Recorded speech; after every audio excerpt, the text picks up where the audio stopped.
여러분 안녕하십니까? 전주 MBC 뉴스데스크입니다. 남북 정상회담 이후 가장 관심을 받고 있는 경제협력 분야 중 하나는 섬유유산입니다. 섬유산업입니다.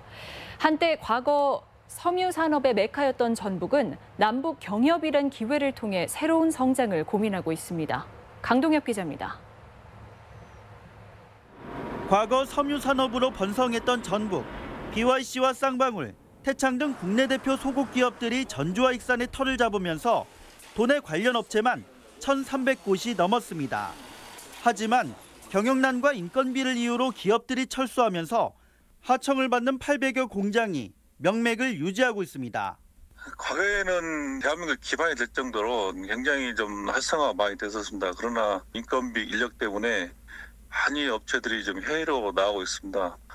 남북경제협력은 쇠락해가는 전북 섬유산업의 기회가 될 전망입니다. 북한에는 개성공단 같은 산업단지가 더 늘어날 것으로 예상되는데 값싼 노동력이 필요한 생산은 북한에 맡기고 전북은 옷감을 제공하는 역할을 맡자는 겁니다. 면이나 합성섬유보다 선호도나 부가가치가 높은 발열과 항균, 탈취가 가능한 기능성 옷감 생산업체를 집중 육성하는 방안입니다. 전북은 효성과 휴비스 등 원사기업은 물론 경쟁력 있는 중소기업과 연구기관 등을 갖춰 기능성 옷감 분야의 발전 가능성은 충분합니다. 기능성 가공 기술도 매우 좋기 때문에 이런 것들을 잘 활용을 하면은 충분히 좋은 소재를 개발할 수 있는 그런 역량들은 갖춰놓고 있다라고 생각합니다. 남북 경제협력이란 전례 없는 기회를 활용해 제2의 섬유산업붐을 일으킬 수 있도록 도 차원의 철저한 준비가 필요해 보입니다. MBC 뉴스 강동엽입니다. 남북 간 평화 분위기가 무르익은 가운데 전주 한옥마을이 주목을 받고 있습니다. 학생들이 북한에 소개하고 싶은 관광지 1위로 전주 한옥마을을 꼽았기 때문인데요.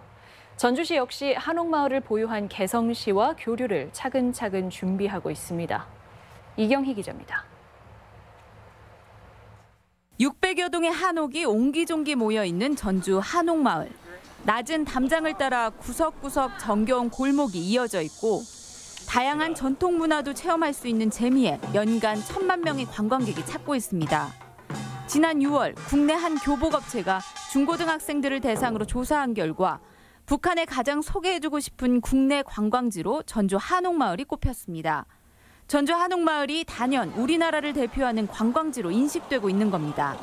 한국의 전통이 좀 살아있는 곳이고 한복이랑 전통 의상들이 또 어울리는 곳이 아닌가 해서 전주시 역시 이 점을 잘 활용해 교류를 준비하고 있습니다. 상업과 문화, 관광 중심지인 개성시와 한옥을 서로 이축해 전통도시라는 공통분모로 관광을 활성화하겠다는 겁니다. 내년도 한국영화 100주년, 전주국제영화제 20주년을 맞아 북한 영화인을 초청하거나 드론 축구 시연 등 다양한 문화 교류도 준비하고 있습니다. 전통 문화적 요소, 그리고 드론 축구와 같은 융복합 스포츠 이런 부분에 초점을 둬서 평화 분위기가 무르익으면서 경쟁적으로 남북 교류를 준비하는 상황에 전주시의 선제적인 대응이 필요하다는 지적도 있습니다. 북한의 어느 지자체하고도 연계가 되거나 우리가 가지고 있는 전주의 힘을 가지고 수익을 창출할 수 있는 길들이 있다면은 선도적으로 대응했으면 좋겠다는.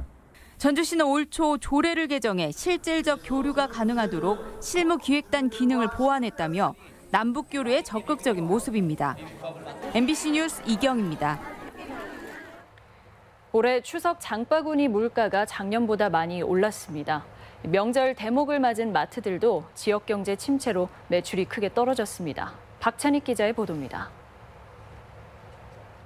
마트에서 구입한 선물 세트를 차에 싣고 있는 부부. 거래처와 친지에게 줄 추석 선물인데 작년과 달리 과일을 하나도 사지 못했다며 볼멘 소리를 합니다. 제일 안 좋은 것이 2만 원, 2만 5천 원. 좋은 것은 4만 원대. 그 정도로 가격이 차이가 많이 올랐어요, 올해는. 아무튼 올해는 명절 세기가 너무 힘들어요. 최근 명절에 맞춰 나온 사과와 배 등 과일류는 올해 초 냉해와 여름 내 폭염으로 가격이 크게 올랐습니다. 이 때문에 올해 추석 차례상 비용도 평균 21만 2,400원으로 작년과 비교해 9.6% 상승했습니다. 마트 등 도내 유통업체들의 표정은 오른 물가만큼이나 울상입니다. 문을 닫은 현대중공업 군산조선소와 GM 군산공장의 여파가 고스란히 매출로 나타나고 있기 때문입니다. 이 마트도 작년 추석에 비해 올해 매출이 30%나 감소했습니다. 직거래 장터나 온라인 구매 등 여파도 있지만 주 고객층인 기업의 단체 구매가 줄었기 때문입니다. 명절 때마다 선물 세트 매출 비중의 상당 부분을 차지하고 있는 기업 고객과 또 대량 매출 고객의 소비 패턴이 최근의 사회 분위기와 또 경기 침체 영향에 따라서 비싸진 물가와 침체된 경기로 위축된 추석 대목. 보름달처럼 풍성해야 할 한가위 명절에 그늘을 드리우고 있습니다. MBC 뉴스 박찬익입니다.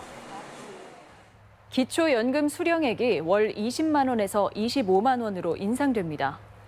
국민연금공단은 4년 전 시작된 기초연금을 최근 25만 원으로 인상하고 내일부터 지급한다고 밝혔습니다.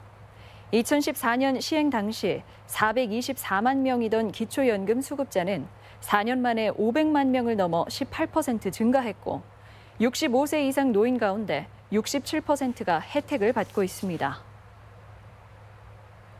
군산을 방문한 김동연 경제부총리에게 자동차와 조선협력업체가 요청한 지원 사항이 수용될지 관심입니다.